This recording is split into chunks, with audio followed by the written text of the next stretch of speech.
সৃষ্টি যার, আইন মানব তার, গোলামি করব তার, ইবাদত করব তার। আওয়াজ দিয়ে বলুন ঠিক কিনা? আল্লাহ পাক আমাদেরকে ডাক দিয়ে বলছে, তোমরা কেমনে, কোন সাহসে আল্লাহকে অস্বীকার করো? তোমরা ছিলে নিষ্প্রাণ, তোমাদের কোনো অস্তিত্ব ছিল না। আমি আল্লাহ তোমাদের সৃষ্টি করেছি, আবার মৃত্যু করব, আবার কিয়ামতের দিন তোমাদের সকলকে জীবন ফিরিয়ে দেব। আচ্ছা বলেন, আমাদের কোনো অস্তিত্ব ছিল? কোনো অস্তিত্ব ছিল না। আমরা ছিলাম এক ফোঁটা নাপাক পানি। আওয়াজ দিয়ে বলুন ঠিক কিনা? আল্লাহ বলছে আমি সৃষ্টি করেছি। প্রিয় ভাইরা আমার, আল্লাহ বলছে আমি সৃষ্টি করেছি। অথচ আজকের বিশেষ করে আপনার দারউইন বলল আল্লাহ মানুষকে সৃষ্টি করেনি। তো দারউইনকে প্রশ্ন করা হয়েছিল, তাহলে তুমি বলো কে সৃষ্টি করেছে মানুষকে? দারউইন বলেছিল মানুষ সব ছিল শিম্পাঞ্জি এবং বানর, শিম্পাঞ্জি এবং বানর থেকে মানুষ সৃষ্টি হয়েছে। নাউজুবিল্লাহ বলেন সকলে। কিন্তু আজকের বিজ্ঞানীরা বলছে দারউইনের এই থিওরি, এই মতবাদ সম্পূর্ণ ভুল, ভিত্তিহীন এবং মিথ্যা প্রমাণিত হয়েছে। আওয়াজ দিয়ে বলেন ঠিক কিনা? কারণ আজকের বিজ্ঞানীরা বলছে যে শিম্পাঞ্জি এবং বানর থেকে যদি মানুষ সৃষ্টি হতো তাহলে মানুষ কথা বলতে পারে না। প্রত্যেকটি মানুষের মস্তিষ্কের ভিতরে ব্রোকারজন নামক একটি যন্ত্র আছে যার মাধ্যমে মানুষ কথা বলতে পারে। বানর কথা বলতে পারে না, শিম্পাঞ্জি কথা বলতে পারে না। তাহলে বাস্তবতা হলো বানর এবং শিম্পাঞ্জি পরিবর্তন হয়ে যদি মানুষ সৃষ্টি হতো, মানুষও কথা বলতে পারতো না। তাই বিজ্ঞানীরা বলছে মানুষ যেহেতু কথা বলতে পারে, বানর কথা বলতে পারে না, শিম্পাঞ্জি কথা বলতে পারে না, অতএব বানর এবং শিম্পাঞ্জি থেকে মানুষ সৃষ্টি হয়নি। মানুষ সৃষ্টি করেছে নিশ্চয় একজন, তেনার নাম আল্লাহ। আওয়াজ দিয়ে বলেন মারহাবা। সম্মানিত ভাইরা আমার, দারউইন তো একটু স্বীকার করলো যে বানর থেকে মানুষ সৃষ্টি হয়েছে, কিন্তু এক শ্রেণীর নাস্তিক পৃথিবীতে আছে, ওরা একেবারেই আল্লাহকে অস্বীকার করে। ওরা বলে মানুষ, জিন, সাগর, পাহাড়, নদ, নদী, খাল, বিল, বৃক্ষ, আসমান, জমিন সব এমনি এমনি সৃষ্টি হয়েছে। আমরা নাকি সব এমনি এমনি হয়েছি? আচ্ছা একটু আমার দিকে আপনারা তাকিয়ে জবাব দেবেন। আপনারা যে মোবাইলটা ব্যবহার করেন, আপনারা বলেন মোবাইলটা কি এমনি এমনি হয়েছে? একটু কথা বলেন, মোবাইলটা কি এমনি হয়েছে? এই যে আমরা যে মাইক্রোফোনে কথা বলছি, এই মাইক্রোফোনটা কি এমনি হয়েছে? আপনাদের উপরে যে লাইট জ্বলছে, বৈদ্যুতিক বাল্ব, এই লাইট কি এমনি হয়েছে? প্যান্ডেলটা কি এমনি হয়েছে? একটি মোবাইল, একটি ল্যাপটপ, একটি প্লেন, একটি হেলিকপ্টার, একটি কম্পিউটার, একটি মাইক্রোফোন, একটি প্যান্ডেল, একটি লাইট যেমন এমনি এমনি হতে পারে না, আকাশ, জমিন, পাহাড়, সাগর, মানুষ এমনি এমনি সৃষ্টি হতে পারে না। নিশ্চয়ই আমাদের স্রষ্টা একজন আছে। চিল্লা বলেন, সেই সৃষ্টিকর্তার নাম কি? সম্মানিত ভাইয়েরা আমার, আল্লাহ রাব্বুল আমিন বলে, বান্দা এতক্ষণ তো যুক্তি দিয়ে শুনলে যে আমি আল্লাহ আছি, এবার আমার আল্লাহর দলিল নাও। আমি যে আল্লাহ তোমাদের সৃষ্টি করেছি, কোরআন থেকে দলিল নাও। আল্লাহ পাক বলছে, বান্দা শোনো, তোমাদের কোনো অস্তিত্ব ছিল না। তুমি নারী হও, পুরুষ হও, ছোট হও, বড় হও, ধনী হও, গরিব হও, নেতা হও, কর্মী হও, শ্রমিক হও, কৃষক হও, ব্যবসায়িক হও, তাঁতি হও, কুলি হও, মজদুর হও, নারী পুরুষ, নারী পুরুষ, যে যাই হও না কেন, তোমাদের কোনো অস্তিত্ব ছিল না। আল্লাহ পাক বলেন, হাল আতা আলাল ইনসানি হিনুম মিনাদ দাহরি লাম ইয়াকুন শাইআম মাযকুরা।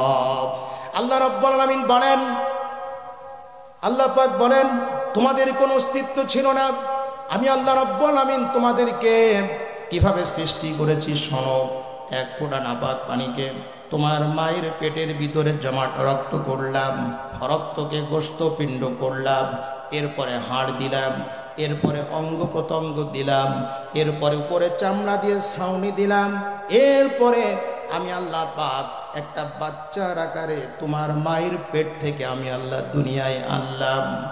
আল রহমান আল্লামাল কুরআন খলাকাল ইনসানা আল্লামাহুল বায়ান।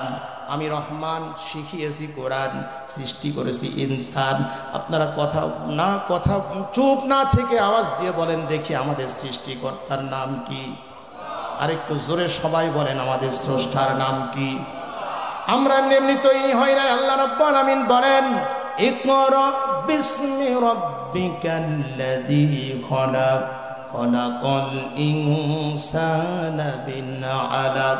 পড়ো তোমার প্রভুর নামে যিনি তোমাকে সৃষ্টি করেছেন। আল্লাহর কাছে প্রশ্ন করি রব্বুল আলামিন, এতক্ষণ যুক্তির মাধ্যমে কোরআনের আয়াতগুলির মাধ্যমে আমরা পরিষ্কার হলাম, নিশ্চয় তুমি আল্লাহ পাক আমাদের সৃষ্টি করেছো। এবার একটু জানতে মন চাচ্ছে, আমরা যারা মাটিতে বসে আছি, আমরা যারা মঞ্চে আছি, আমরা যারা আশেপাশে আছি, আমাদের সকলেরই জানতে মনে চাচ্ছে, ওগো আল্লাহ কি দিয়ে তুমি তৈরি করেছো? বলো, তুমি কি মাটি দিয়ে তৈরি করেছো, নাকি লোহা দিয়ে তৈরি করেছো, নাকি তামা দিয়ে তৈরি করেছো? কোন ধাতু দিয়ে তুমি আমাদের তৈরি করেছো তুমি বলো।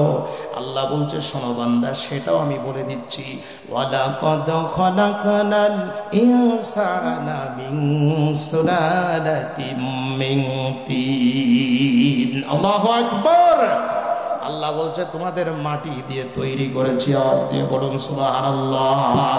ইয়া আইয়ুহান নাসু উবুদু রাব্বাকুমুল্লাযী খালাকাকুম ওয়াল্লাযীনা মিন ক্বাবলিকুম লাআল্লাকুম তাত্তাকুন। গোলামি করো রবের, যে রব তোমাদের স্রষ্টা। একটু আওয়াজ দিয়ে চিল্লায় বলেন, তাহলে আমাদের সৃষ্টিকর্তার নাম কি? আল্লাহ। তাহলে এবার পরিষ্কার হয়ে যেতে হবে, আমরা আল্লাহর কোরআন থেকে জানতে পারলাম, আল্লাহ বলছে তোমরা বানর থেকে সৃষ্টি হও নাই, তোমরা শিম্পাঞ্জি থেকে সৃষ্টি হও নাই, তোমরা এমনি এমনি সৃষ্টি হও নাই, পৃথিবীর কোন মানুষ বিজ্ঞানী তোমাদের তৈরি করে নাই, আমি আল্লাহ তোমাদের সৃষ্টি করেছি।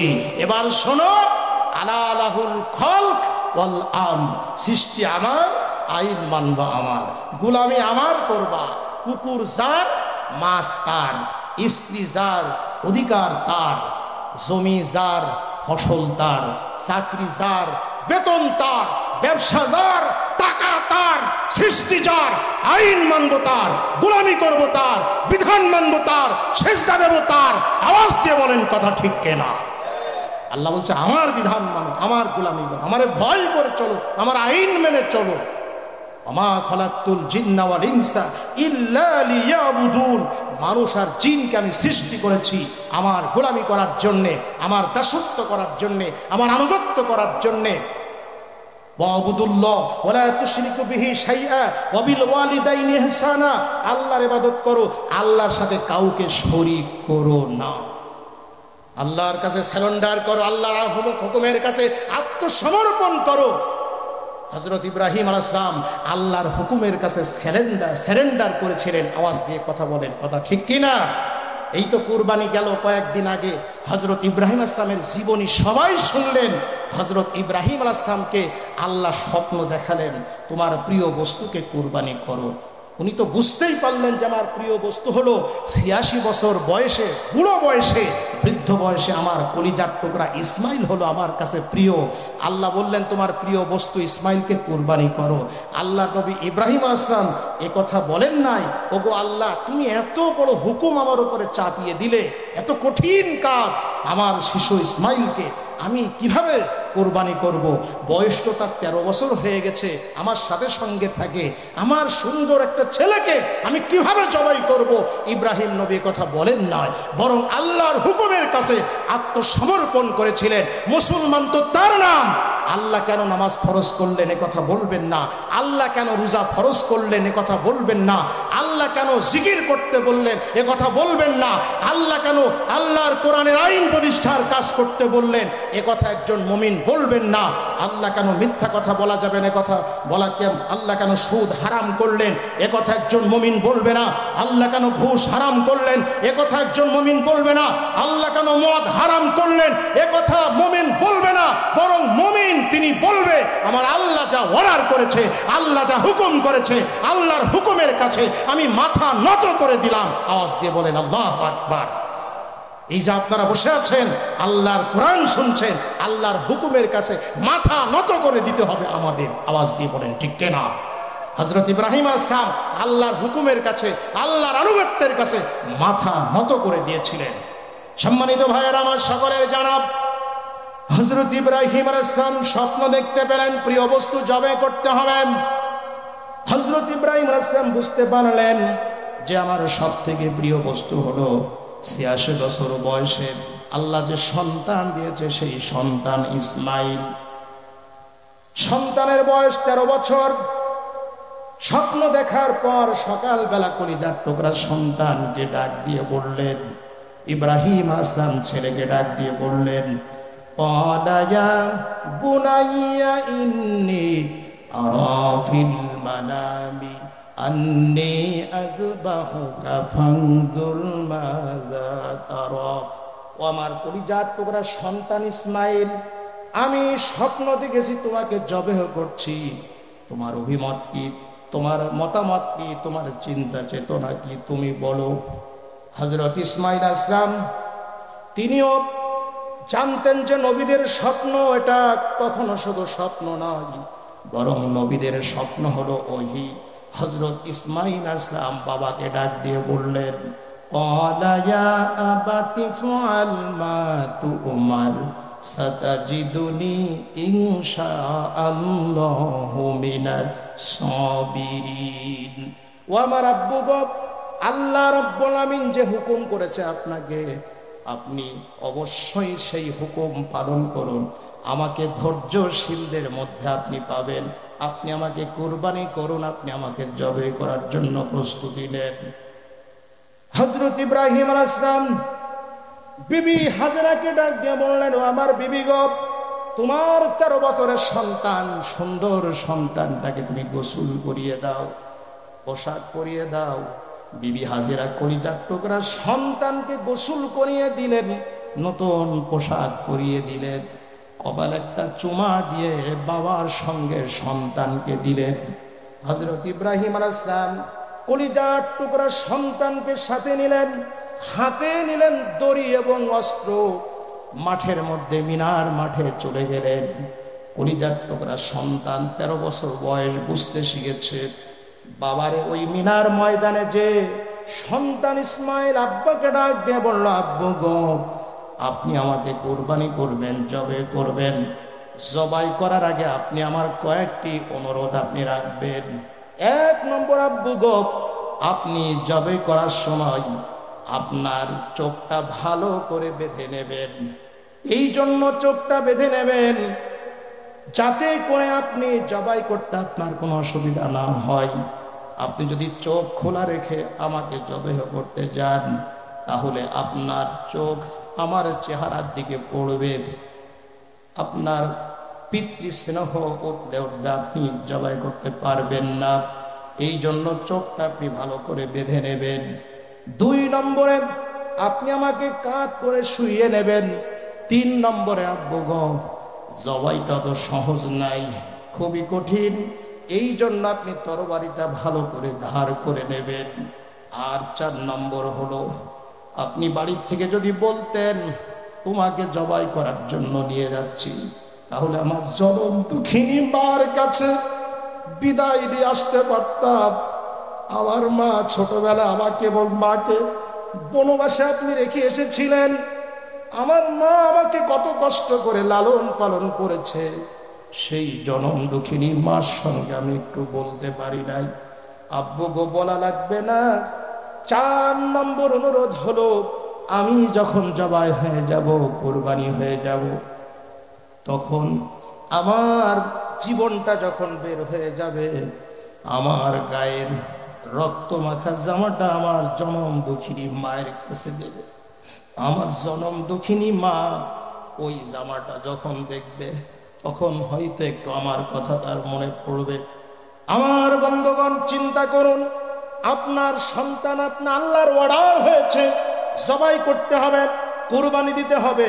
আপনার ১৩ বছরের সন্তান যদি আপনাকে ডাক দিয়ে বলে, আব্বু গো, আমার রক্ত মাখা জামাটা আমার মায়ের কাছে গিয়ে দেখাবেন, আপনি আমি হলে কষ্টিন কালেও পারতাম না।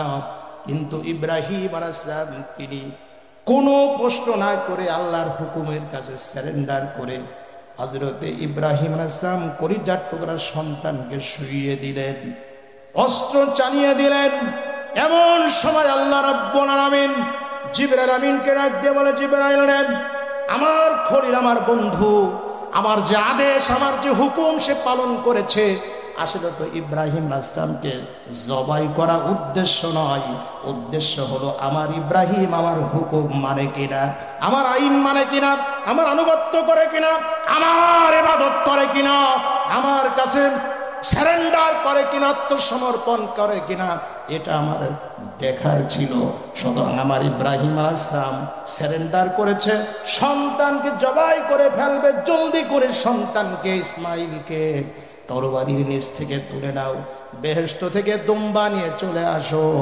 জিবরাইল আসলাম বেহেশত থেকে দুম্বা আনলেন, ইসমাইলকে ইব্রাহিম নবীর শরীর নিচ থেকে সরিয়ে দিলেন, দুম্বা দিলেন, জবাই হয়ে গেল। ইব্রাহিম আলাইহিস সালাম চোখ খুলে দেখতে পেলেন যে ইসমাইলের পরিবর্তে দুম্বা জবাই হয়ে গেছে। আওয়াজ দিয়ে জোরে বলুন আল্লাহু আকবার। প্রিয় ভাইরা আমার, ঘটনা বলা উদ্দেশ্য নয়, উদ্দেশ্য হলো আল্লাহর দরবারে আমাদেরকে সারেন্ডার করতে হবে, আল্লাহ রাব্বুল আলামিনের হুকুমের কাছে মাথা নত করতে হবে। কারণ সৃষ্টি আল্লাহর, সবকিছু আল্লাহর, খাওয়ানোর মালিক আল্লাহ, মৃত্যু দেওয়ার মালিক আল্লাহ, এই যে আমাদের সব কিছুর মালিক আল্লাহ। সুতরাং ইবাদত হবে, গোলামি হবে, আনুগত্য হবে সেই আল্লাহর। আওয়াজ দিয়ে বলুন ঠিক কিনা? আল্লাহ রাব্বুল আলামিন আর হুকুম মাহকাম আমাদেরকে মানতেই হবে। তার কারণ আমাদেরকে কবরে যেতে হবে। এই যে কবর, এই কবরে যাব না এরকম লোক আমরা এখানে কেউ আছে নাকি? আর কখন যাব, কিভাবে যাব, কোন অবস্থায় যাব, আমরা কেউ বলতে পারবো না। সম্মানিত ভাইরা আমার, কখন যাব, কি অবস্থায় যাব, আমরা কিন্তু কেউ বলতে পারবো না।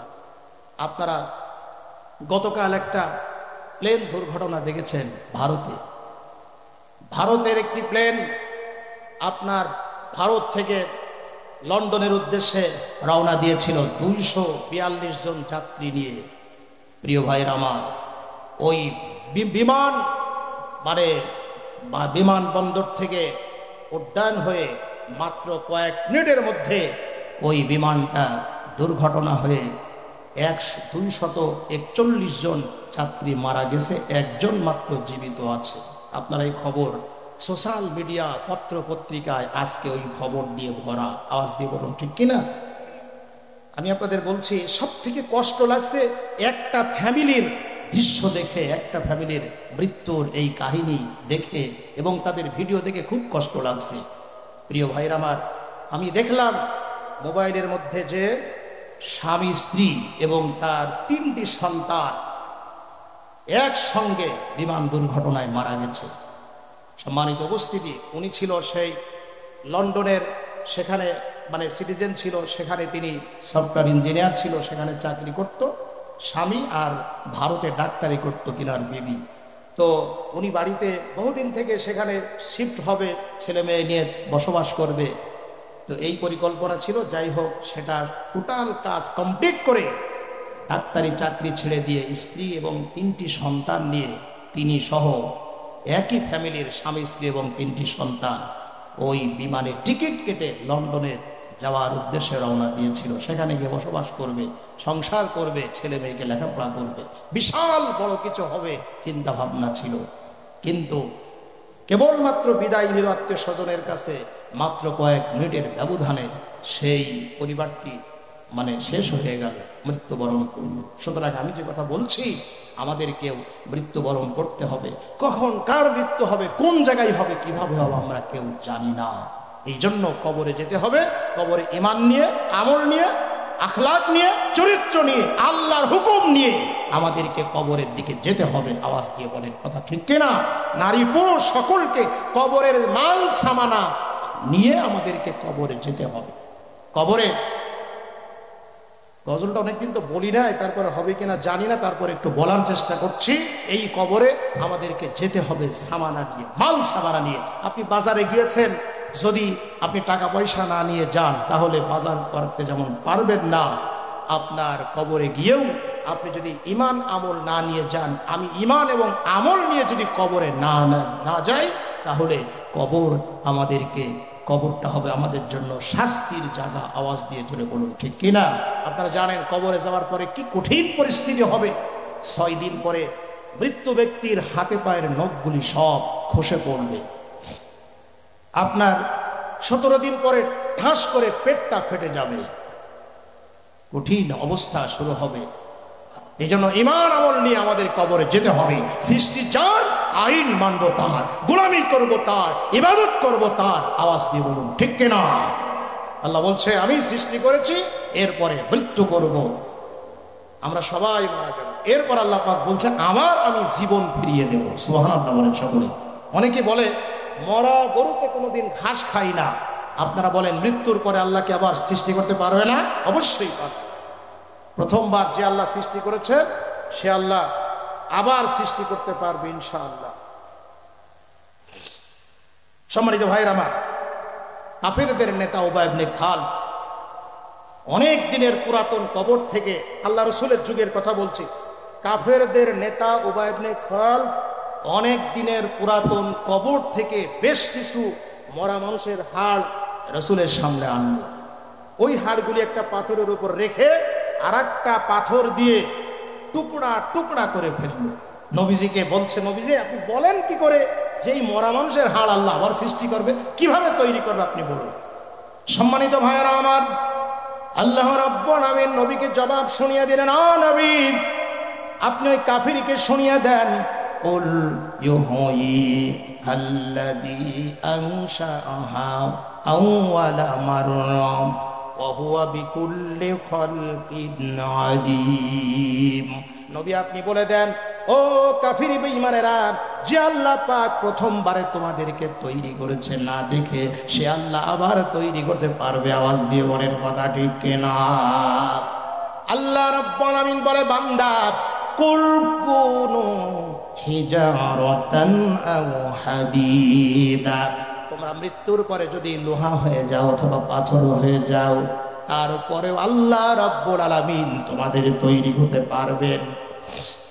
আল্লাহ রাব্বুল আলামিন যুক্তি দিয়ে বলছে, বান্দা আনতুম আশাদ্দু খালকান আমিস সামাউ বানাহা রাফা'a সামকাহা ফাসাওয়াহা। বান্দা আকাশ সৃষ্টি করা কঠিন নাকি তোমাদের সৃষ্টি করা কঠিন? যে আল্লাহ আকাশ তৈরি করতে পারলাম, সে আল্লাহ বুঝি তোমাদের তৈরি করতে পারবো না? আকাশকে আল্লাহ এক একটা ধাতু দিয়ে তৈরি করেছেন।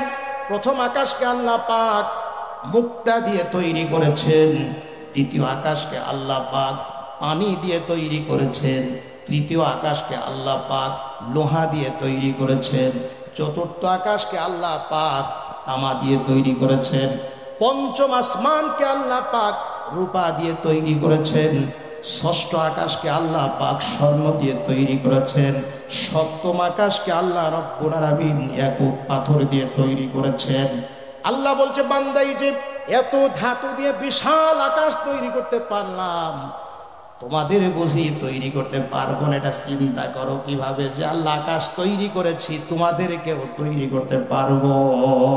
আমার বন্ধুগণ, হযরত ইব্রাহিম আলাইহিস সালাম আল্লাহকে ডাক দিয়ে বললেন, সূরাতুল বাকারা 260 নম্বর আয়াতে আছে, হযরত ইব্রাহিম আলাইহিস সালাম আল্লাহকে ডাক দিয়ে বলেছিলেন, আল্লাহ আপনি মৃত্যুকে কিভাবে জিন্দা করবেন? মানুষ তো পচে যাবে, গলে যাবে, মাটির সাথে মিশে যাবে, কিভাবে আপনি আবার এই মানুষ এবং প্রাণীদেরকে কিভাবে জিন্দা করবেন? আল্লাহ রাব্বুল আলামিন হযরত ইব্রাহিম নবীকে ডাক দিয়ে বলেছিলেন, ও আমার পয়গম্বর, আমি মানুষ এবং জিন আর সকল প্রাণীদের যে কিয়ামতের ময়দানে আমি সৃষ্টি করতে পারবো, জিন্দা করতে পারবো, তুমি কি এটা বিশ্বাস করো না? হযরত ইব্রাহিম আসলাম বলেছিলেন, অবশ্যই আমি বিশ্বাস করি আপনি জিন্দা করতে পারবেন, কিন্তু কিভাবে তৈরি করবেন একটু মডেল দেখতে চাই, নমুনা দেখতে চাই। আল্লাহ পাক বললেন, ইব্রাহিম আমি কিভাবে কিয়ামতের ময়দানে প্রাণীদেরকে, মানুষদেরকে জীবন ফিরিয়ে দেব, যদি তুমি এটা জানতে চাও, বুঝতে চাও, দেখতে চাও, তাহলে 4টি পাখি ধরো, ওই পাখিগুলোকে পোষ মানাও, জবেহ করো, এরপরে পাখির গোশত হাড় মিশিয়ে 4টি ভাগ করে 4 পাহাড়ে রেখে এসো, এরপরে মাটির ভিতরে দাঁড়িয়ে পাখিদের নাম ধরে ডাকো, ইব্রাহিম আলাইহিস সালাম 4টি পাখি ধরলেন, পোষ মানালেন, এরপরে জবেহ করলেন। পাখির গোশত হাড় মিশিয়ে 4টি ভাগ করে 4 পাহাড়ে রেখে মাঠের ভিতরে দাঁড়িয়ে পাখিদের নাম ধরে ধরে ডাকার সাথে সাথে ওই পাখিগুলো জিন্দা হয়ে ইব্রাহিম নবীর কাছে চলে আসলো। আল্লাহ পাক তখন ইব্রাহিম নবীকে ডাক দিয়ে বললেন, ও আমার পয়গম্বর, যেইভাবে করে মরা পাখিগুলি তুমি ডাকার সাথে সাথে জিন্দা হয়ে তোমার কাছে চলে আসলো, এইভাবে করেই কিয়ামতের ময়দানে সমস্ত প্রাণী জগৎ আমার সামনে হাজির হয়ে যাবে। তাহলে আল্লাহ বলছে, অবশ্যই আমি সৃষ্টি করতে পারবো। আওয়াজ দিয়ে জোরে বলেন আল্লাহু আকবার। আল্লাহ সৃষ্টি করবেন যেদিন, সেদিনটা হবে কিয়ামতের দিন। আর ওই কিয়ামতের দিনটা বড়ই ভয়াবহ। সম্মানিত মায়েরা আমার যুবক ভাইয়েরা, তরুণেরা, মুরব্বীরা যারা আমার সামনে এসেছেন, আমি আপনাদেরকে বলবো কিয়ামতটা কেমন কঠিন হবে। প্রায় শেষের দিকে চলে এসেছে। আল্লাহ পাক বলেন, ইয়া আইয়ুহান নাসু তাকু রাব্বাকুম ইন্না জালজালাতাস সাআতি শাইউন আযীম। ও মানব মণ্ডলী, আল্লাহকে ভয় করো, কেননা কিয়ামতের প্রকম্পন, কিয়ামতের ভয়াবহতা খুব ভয়াবহ ব্যাপার। আচ্ছা বলেন, কিয়ামতের দিনটা কি খুব সহজ হবে না কঠিন হবে? অনেক কঠিন। এত কঠিন আল্লাহ পাক বলেন, এমন কঠিন হবে দুনিয়ার মানুষ, শোনো, মৃত্যু তো বরণ করবা, কিয়ামত হবে, জাহান্নাম আছে, জান্নাত আছে। কিয়ামতের দিনটা এমন কঠিন হবে, সূর্য মাথার উপর আসবে, জমিন পুড়ে তামা হয়ে যাবে, গ্রহ নক্ষত্র ছিটকে ছিটকে পড়বে, সাগর উদ্দোলিত হয়ে যাবে, আসমান একটার পর একটা ভেঙে পড়বে, মানুষগুলো পাগলের মতো দৌড়াদৌড়ি করতে থাকবে। আল্লাহ পাক বলেন ইয়াউমা তারাউনাহা তাযহালু কুল্লু মুরদিআতিন আম্মা আরদাআত ওয়া তাদাউ কুল্লু যাতিন হামলিন হামলাহা ওয়া তারান নাসা সুকারা ওয়া মা হুম বিসুকারা ইলা আখির। আল্লাহ বলছে, কিয়ামতের দিন প্রত্যেকটি স্তন্যদায়িনী মা তার দুধের বাচ্চার কথা ভুলে যাবে, প্রত্যেকটি গর্ভবতী মহিলাদের গর্ভপাত হয়ে যাবে, মানুষেরা পাগলের মতো দৌড়াদৌড়ি করতে থাকবে। লা ইয়াতাকাল্লামুনা ইল্লা মান আযিনা লাহুর রহমান, আল্লাহর সামনে কেউ কথা বলতে পারবে না। আল ইয়াউমা নাখতিমু আলা আফওয়াহিহিম ওয়া তুকাল্লিমুনা আইদিহিম ওয়া তাশহাদু আরজুলুহুম বিমা কানু ইয়াকসিবুন। সেদিন মানুষ নাফরমান গুনাহগার যারা মদ খেয়েছে, সুদ খেয়েছে, জেনা করেছে, মিথ্যা বলেছে, পর্দা করে নাই, স্বামীর সাথে ভালো আচরণ করে নাই, স্ত্রীর সাথে ভালো আচরণ করে নাই, শাশুড়ির সাথে ভালো আচরণ করে নাই, বৌমার সাথে ভালো আচরণ করে নাই, মিথ্যা বলেছে, দুর্নীতি করেছে, চাঁদাবাজি করেছে, পরের জমি দখল করেছে, আত্মসাৎ করেছে, গরিবের হক খেয়েছে, এই নাফরমানদের জবানকে আল্লাহ বন্ধ করে দেবে। সেদিন ওই নাফরমান গুনাহগারদের হাত কথা বলবে, পা কথা বলবে, চোখ বলবে ওই খারাপ জিনিসটা দেখেছিলাম, হাত বলবে অমুকের টাকা আমি এই হাত দিয়ে ধরেছিলাম, পা বলবে আমি যাত্রা প্যান্ডেলে আমার পায়ে হেঁটে গিয়েছিলাম। সেদিন মিথ্যা কথা বলে আল্লাহর কাছে ছাড় পাওয়া যাবে না। সেদিনটা বড়ই কঠিন হবে।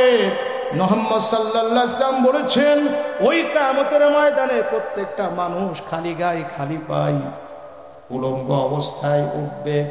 এই কথা শোনার পরে হযরতে আয়েশা সিদ্দিকা রাদিয়াল্লাহু তাআলা আনহা রাসূলকে ডাক দিয়ে বললেন, নবী গো, আপনি বলছেন কিয়ামতের ময়দানে প্রত্যেকটা বনি আদম খালি গায়ে খালি পায়ে বস্ত্রহীন অবস্থায় উঠবে, তাহলে একজন মানুষ তো আর একজন মানুষের দিকে তাকাবে।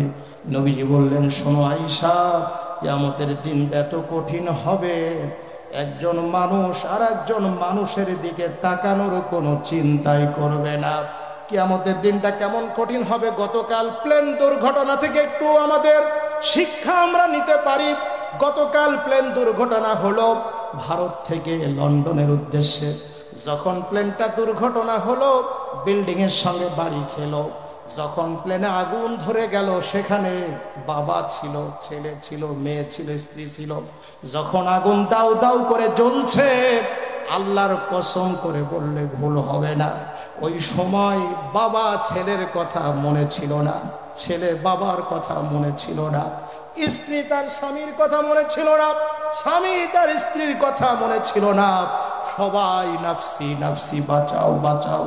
দুনিয়ার জীবনটা যদি এমন হয়, এই দুর্ঘটনায় পড়ে ডুবন্ত অবস্থায় অগ্নিকাণ্ড হলে নিজের জীবন নিয়ে মানুষ অস্থির হয়ে যায়, ওই কিয়ামতের দিনটা তাহলে কত কঠিন হবে।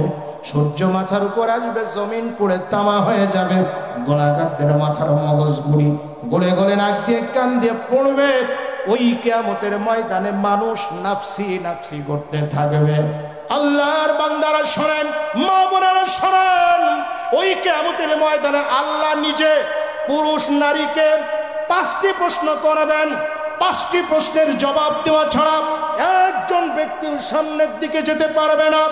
আল্লাহ ডাক দিয়ে বলবে, বান্দা, তোমার 60 বছর 70 বছর তোমার যে জীবন দিয়েছিলা, তোমার জীবনটা তুমি কোন রাস্তায় কাটিয়েছিলে?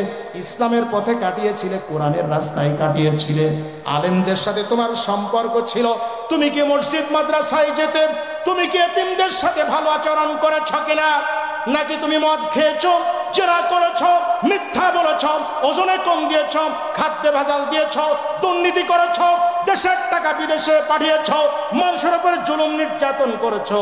জবাব দাও, গোটা জীবনটা কিভাবে কাটিয়েছো, জবাব দাও। এরপরে আল্লাহ বলবে, তোমার কিভাবে ইনকাম করেছিলে, তুমি কি হালাল ইনকাম করে তুমি জমি জায়গা কিনেছিলে, নাকি হারাম ইনকাম করেছিলে, জবাব দাও। এরপরে তোমার টাকা কোন পথে ব্যয় করেছো? অনেকে আছে কোরআনের মাহফিলের জন্য টাকা চাইলে দিতে চাই না, মসজিদের জন্য টাকা চাইলে দিতে চাই না, এতিমদের জন্য টাকা চাইলে দিতে চাই না, মেয়ের বিয়ে হচ্ছে না, গরিবের মেয়ে, তার জন্য টাকা চাইলে দিতে চায় না, একজন অসুস্থ গরিব মানুষ পয়সার অভাবে চিকিৎসা হতে পারছে না, তার জন্য টাকা চাইলে দিতে চায় না। অথচ ওই মানুষটা যাত্রায় হবে, সার্কাস হবে, পুতুল নাচ হবে, গান বাজনা হবে, খারাপ কাজ হবে, নাটক হবে, মেলা হবে, লক্ষ লক্ষ টাকা দেওয়ার জন্য প্রস্তুত হয়, কিন্তু ভালো কাজে টাকা দিতে চায় না। এমন মানুষ জোরে বলেন বাংলাদেশে আছে কি নাই? আল্লাহ বলবে, কিভাবে তুমি তোমার খরচটা করেছিলে বলো, আর তুমি যে প্রজ্ঞা জ্ঞান অর্জন করেছিলে সেই অনুযায়ী কতটুকু আমল করেছিলে, আর তোমার যৌবনকাল তুমি কিভাবে কাটিয়েছিলে। অনেকেই মেয়েরা মনে করছে, হুজুর যুবকদের জিজ্ঞেস করবে আল্লাহ পাক যৌবনের শক্তি সামর্থ্য কোন রাস্তা ইসলামের জন্য ব্যয় করেছিলে, নাকি ইসলামের বিরুদ্ধে। আর যুবতীদেরকেও কিন্তু প্রশ্ন করবে, যুবতী নারীরা আপনার যৌবন কালটা কোন পথে কাটিয়েছিলেন, আল্লাহ নিজে জিজ্ঞেস করবে।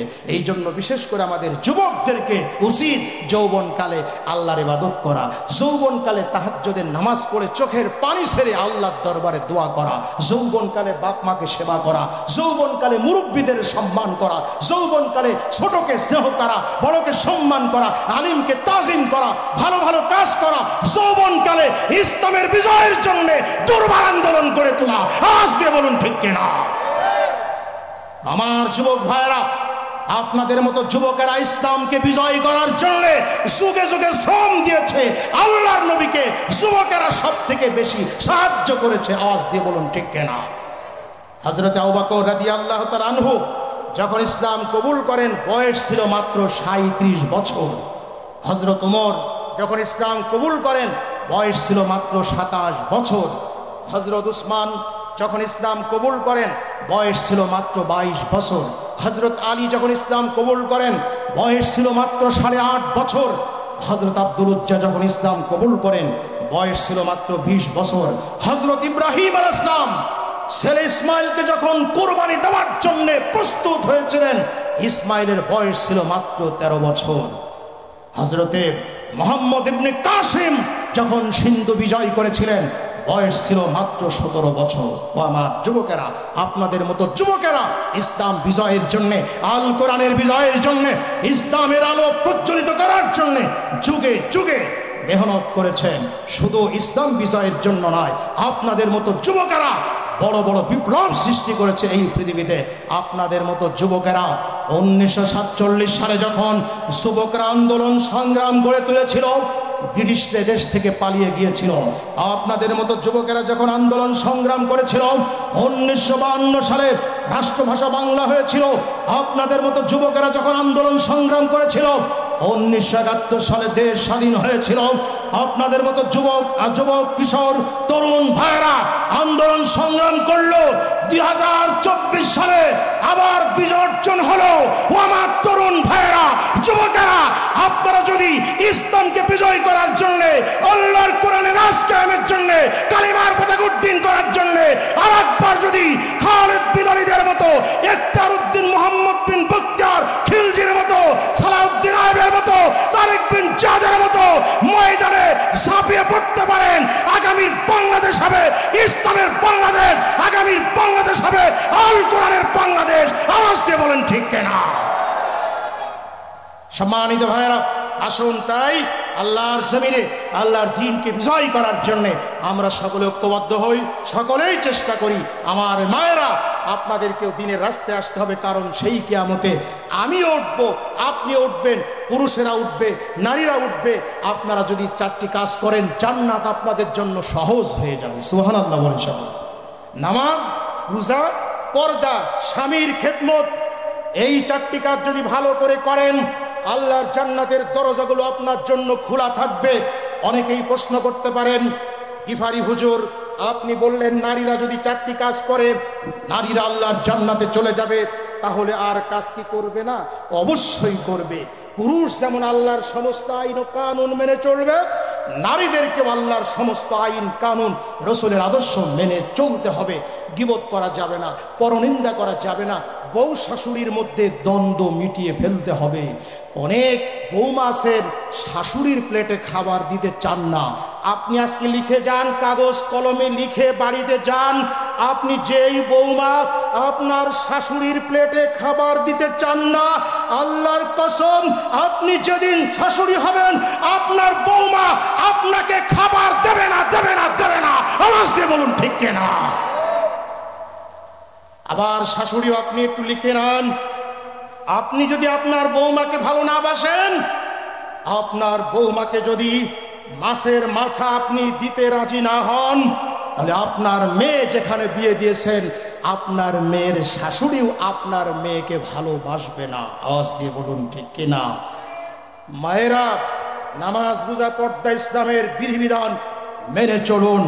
আমার দেশের মেয়েরা সব কাজ ঠিক করে, কিন্তু পর্দার ব্যাপারটা খুবই দুর্বল। আওয়াজ দিয়ে বলেন ঠিক কিনা? রাস্তায় নারী, বাজারে নারী, মার্কেটে নারী, টেলিভিশনে নারী, মোবাইলে নারী, সব জায়গায় নারী। অশ্লীলতা, বেহায়াপনা, নগ্নতায় মেতে উঠেছে। পোশাক যা পরে পুরুষের চাইতো তাদের পোশাক একেবারে খোলামেলা। নাউজুবিল্লাহি মিন যালিক। আমার মায়েরা, আজ সমাজে নারী টিজিং হচ্ছে, নারী ধর্ষণ হচ্ছে, নারী অ্যাসিড দগ্ধা হচ্ছে। এর মূল কারণ হলো বেপরদা। আওয়াজ দিয়ে চিৎকার দিয়ে বলেন ঠিক কিনা? আমি মাঝে মধ্যে দৃষ্টান্ত দিতে গিয়ে বলি, আপনি একটি পাত্রের ভিতরে রেখেছেন আপনার এই হিজলগাড়ি বাজারের সবচাইতে ভালো হোটেলের মিষ্টি, ভালো হোটেলের মিষ্টি আপনি পাত্রের মধ্যে রাখার পর মিষ্টির পাত্রটাই ভালো করে আপনি ঢাকনা দেন নাই। মিষ্টির পাত্রে ঢাকনা না দিয়ে মিষ্টির পাত্রটা খুলে রেখে আমি এবং আপনি যদি স্লোগান দেই, এলাকার মাছি, এলাকার মশা, খবরদার আমার এই মিষ্টির পাত্রে তুমি বসবা না, মিষ্টির পাত্রে যদি বসো 20,000 টাকা জরিমানা, 20টা করে বেত। আমি একটু চুপ থাকি, আপনারা জবাব দেন। মিষ্টির পাত্রে না ঢেকে যতই স্লোগান দেওয়া হোক, মাছি তুমি বসবা না, আপনারা বলেন এখানে কি মাছি বসা বন্ধ হবে? পোকা পড়া বন্ধ হবে? মাছি পড়া, পোকা পড়া বন্ধ হবে তখন মিষ্টির পাত্রে ঢাকনা দিয়ে স্লোগান দেওয়া হবে যখন। আমার মায়েরা, বোনেরা, ইফতিজিং, জেনা, ব্যভিচার, ধর্ষণের হাত থেকে বাঁচবেন তখন, আল্লাহর কোরআনের আইন মেনে চলবেন যখন। আওয়াজ দিয়ে বলুন ঠিক কিনা? এরপরে স্বামীর ব্যাপারটাও একটু বলে দেই। আমার দেশের অনেক মেয়ে আছে স্বামীকে ঠিক মতো মূল্যায়ন করতে চাই না। এক হুজুর ওয়াজ করেছে, স্বামীর মাথায় যদি বিবি হাত বুলিয়ে দেয়, স্বামীর মাথার চুল পরিমাণ বিবি নেকি পাবে। সুবহানাল্লাহ বলেন সকলে। এই বক্তব্য শোনার পর একজন মেয়ে এলো, পর্দার আড়াল থেকে হাত উঁচু করে বলছে, হুজুর আপনি বক্তৃতা বন্ধ করেন। হুজুর তো ভয় পেয়ে গেল, মেয়ে লোকটি আমার মারবে নাকি। হুজুর বললেন, কি হলো আম্মা জান বলুন। মেয়ে লোকটি বলল, হুজুর আপনি বললেন স্ত্রী যদি স্বামীর মাথায় হাত বুলিয়ে দেয় স্বামীর মাথার চুল পরিমাণ বিবি নেকি পাবে, কিন্তু হুজুর একটা সমস্যা। কি সমস্যা আপনার? বলছে, হুজুর আমি এমন কপাল পোড়া বিবি, আমার স্বামীর মাথা তো হুজুর একেবারে টাক, আমার স্বামীর মাথায় তো চুলই নেই, আমার সোয়াবটা হবে কিভাবে, আপনি একটু ভালো করে বুঝিয়ে দেন। হুজুর বলছে, তোমার স্বামীর মাথায় চুল থাকার দরকার নেই, যদিও চুল থাকবে না তবুও মাথায় হাত দেবে, বিনিময় তোমার মাথার চুল পরিমাণ তোমার আমল নামায় নেকি লেখা হবে। সুবহানাল্লাহি বিহামদিহি। আজকে অনেক বিবি আছে স্বামীর মাথায় হাত দেয় না, বন্ধুর মাথায় ভালোই হাত বুলায়। স্বামীর সঙ্গে গল্প করতে চাই না, দুলাভাইয়ের সঙ্গে ঘন্টার পরে ঘন্টা গল্প করে, আবার গান বলে স্বামী আমার যেমন তেমন, দেওরা মনের মতো রে। হারাম হারাম হারাম। আমার মায়েরা কষ্ট নিয়েন না, রাগ করেন না। আমার চুয়াডাঙ্গার মেয়েরা, আমার হিজল গাড়ির মেয়েরা, বোয়াল কি বলে গ্রামটার নাম কি, বলদিয়া, বড় সলুয়া ছোট সলুয়া, আমাদের অঞ্চলের মেয়েরা, আপনারা হয়তো স্বামীদের মূল্যায়ন করেন, কিন্তু অনেক জায়গায় স্বামীকে তোয়াক্কা করে না। আবার যারা পুরুষ আমরা স্বামী যারা, আমাদেরও দায়িত্ব কর্তব্য হচ্ছে স্ত্রীর সঙ্গে ভালো আচরণ করা। আল্লাহর নবী বলেছেন, ও স্বামীর গোষ্ঠী, তোমরা যেমন খাবে তোমার বিবিদেরকে তেমন খাওয়াবে, তোমরা যেমন পোশাক পরবে তোমার বিবিদেরকেও তেমন দামের পোশাক পরাবে। আল্লাহর নবী বিবিকে সম্মান করেছেন কিভাবে শোনেন আমার যুবকেরা। আল্লাহর নবী বিশ্ব নবী মুহাম্মদুর রাসূলুল্লাহ সাল্লাল্লাহু আলাইহি ওয়াসাল্লাম ইসলামের দাওয়াত দিয়ে ব্যবসার কাজ শেষ করে বাসায় ঢুকতেন, দেখতেন রান্না হয় নাই, ঘর ঝাড়ু দেওয়া হয় নাই, বাড়ির কাজগুলো গোছানো হয় নাই।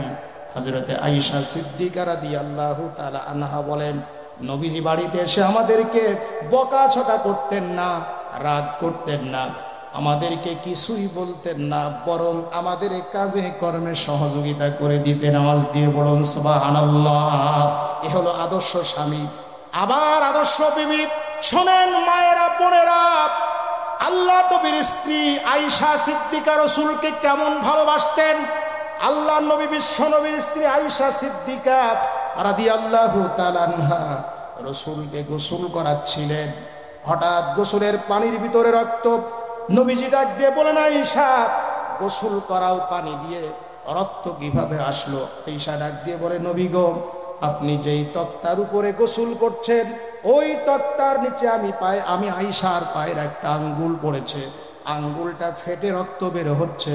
নবীজি বললেন, আয়েশা তোমার পায়ের আঙ্গুল ফেটে গিয়েছে, একবারও তুমি আমাকে উঠতে বললে না, তার কারণ কি? আয়েশা বলেছিলেন, হুজুরে তো আয়েশার সামান্য একটা পায়ের আঙ্গুল ফেটেছে, আমার স্বামীকে ভালোবাসতে গিয়ে, স্বামীকে খেদমত করতে গিয়ে, স্বামীকে মূল্যায়ন করতে যে যদি আমি আয়েশার কলিজাটাও ফেটে যেত, একবারের জন্য আমি উঠতে বলতাম না। এর নামটাই হলো ভালোবাসা। আওয়াজ দিয়ে বলেন আল্লাহু আকবার। এর মতো মেয়েরা রাস্তায় নেমে আসে, বেপরদায় চলে, বেহায়াপনা চলে, শাক ভাত খাবো না, কুড়ে ঘরে থাকবো না, বাসর ঘর করব না, জীবন থাকতে সাহেবের হুকুম অমান্য করব না, এই স্লোগান দেয় আপনাদের মতো মেয়েরা। অথচ আপনাদের মতো একজন মা, আল্লাহ নবী বিশ্ব নবীর যুগের ওই মা, ওই মহিলার জীবনে আপনাদের জানা কত কষ্ট হয়েছে, কত নির্যাতন নিপীড়ন, তারপরেও তারা ইসলাম ছাড়ে নাই। নবীজির ওই মহিলা সাহাবীর নাম সুমাইয়া রাদিয়াল্লাহু তাআলা আনহা। হযরতে সুমাইয়া রাদিয়াল্লাহু তাআলা আনহা কালিমা পড়ে মুসলমান হয়েছে। আবু জেহেলের সহ্য হলো না। আবু জেহেল তার গুন্ডা বাহিনীকে লেলিয়ে দিল, বলল, যাও সুমাইয়াকে গ্রেফতার করে আমার সামনে হাজির করো।